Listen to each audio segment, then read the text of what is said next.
What's up, investors? It's the Russian dude. Let's get straight to the point and talk about some ridiculous Russian propaganda. Okay, today we have this classic Z-Patriot car who decided to go even further. He did not just put stickers on his car with the extremely patriotic like signs and Z's and everything like this. And then he just installed a couple of flags of the Russian Federation and the Russian Empire. But then he also did not forget about the final touches. Such as, for example, he installed on the roof a multiple launch rocket system. At least this is what he thought he did. In reality, most likely these are just like, just green colored pipes, nothing more than this.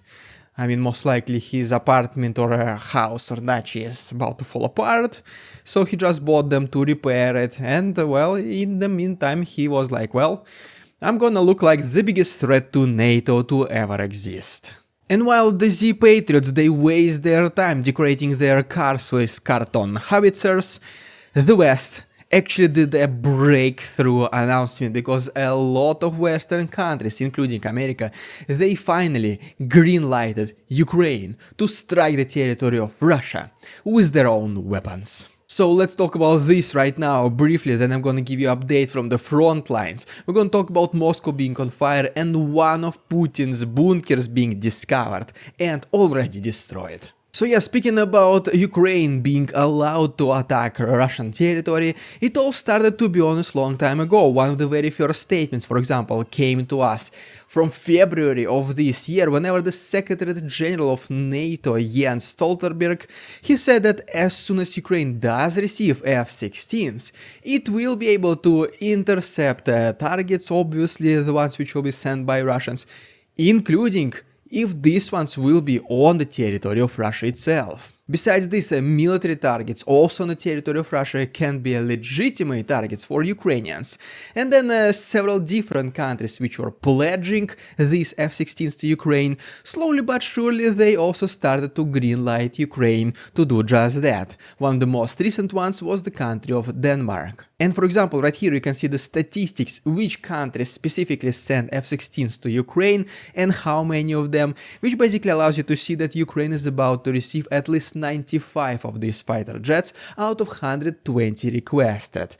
This is a very big number. One of the latest Western countries which was still debating whether they should allow Ukraine to do it or not was the country of Germany, and its Chancellor Olaf Scholz recently also said that, okay guys, we did reach the conclusion, Ukraine can do it. But obviously all eyes were on America, the biggest military supporter of Ukraine. Eventually the very first statements were mentioning that America might only allow to use its air defense systems to intercept Russian aerial targets.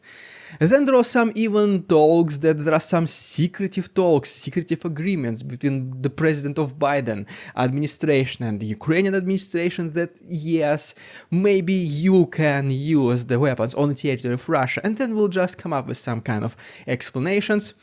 And well, recently even this was overruled in total favor of accepting of green lighting Ukrainian attacks. At the moment of recording this video, even the Zelensky's administration confirmed this fact that they will be able to use MLRS, GMLRS, HIMARS, but unfortunately not yet ATACMS. And it does not matter if this is just the interception of Russian aerial targets, they can also strike deeper inside the territory. Also, right here you can see a very interesting map which shows which countries green-lighted Ukraine to do this, and this map was before Germany and America made their final decisions. And the next map, which by the way was created by the Z-propagandists, shows exactly which areas, which neighboring regions of Russia will be in the area in the range of this Western munition. So as you can see, this lightning fast war which Putin started, thinking he will enter Kiev in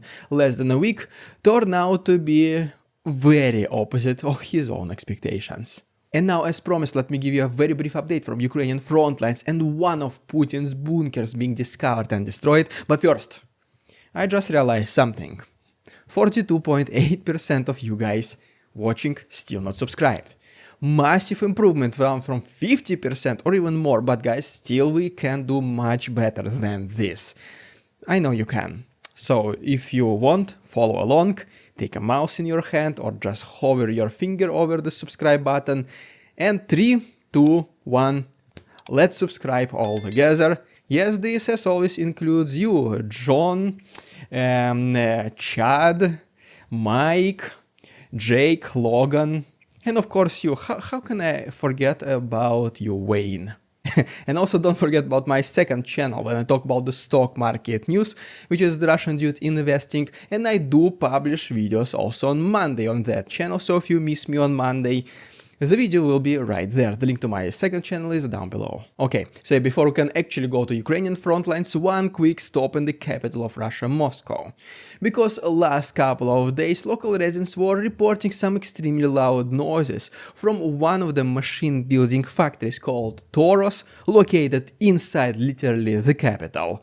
Well, as always, according to the Z propaganda, this was just a spontaneous self-ignition, nobody was responsible for this, but once again, you cannot trick locals, they did hear some loud noises. And even though, in case this war Ukrainians behind this attack, this is a legitimate military target, well, the response of the Z army was unfortunately almost the same as always. In the last several days, there was several attacks against the territory of Ukraine and its major cities, such as, for example, the ones which were affected were also the capital of Ukraine, Kiev and Kharkov. The areas which were affected were mostly residential areas. Speaking about Kharkov frontline, the Z army also recently intensified their advancement attempts, and now they're targeting the next city called Liptse. I have no idea what they're expecting, they were not successful in their previous attacks, but well, this is what the Ukrainian intelligence tells us. And unfortunately, since Ukrainian officials cannot take these threats lightly, they did order an evacuation from the neighboring settlements, including Zolochev. Next we have a video from Donetsk frontline where Ukrainians as always are using relatively cheap FPV drones, and their target, which was successfully deconstructed into atoms, was one of the most modern battle tanks of Russians called T-90M Proryv. And then in Krasnodar, the attacks against the oil industry of Russians continue, and once again this is located on the territory of Russia. Such as, for example, Ukrainian drones were able to reach these targets, once again thousands of kilometers behind the front lines. And well, the local oil depot, as you can see, was destroyed. And reportedly at least 3 entire fuel tanks completely ceased to exist. But most likely one of the most extraordinary news of the last several days is that Putin's dacha, so-called quote-unquote, located all the way in Altai, was targeted.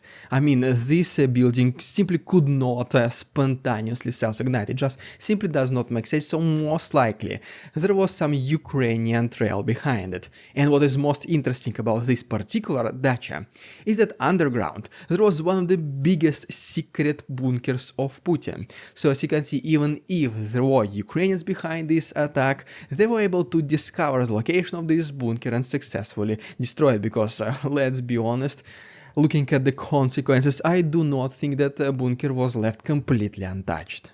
And ultimately, in Armyansk Crimean Peninsula, Ukrainians were able to destroy yet another $100 million worth raider of Russians called Neba M. And since we did briefly went to the Crimean Peninsula, basically the south of Ukraine, right now let me give you a very brief update about the Russian attempt to resume their offensive in Kherson region.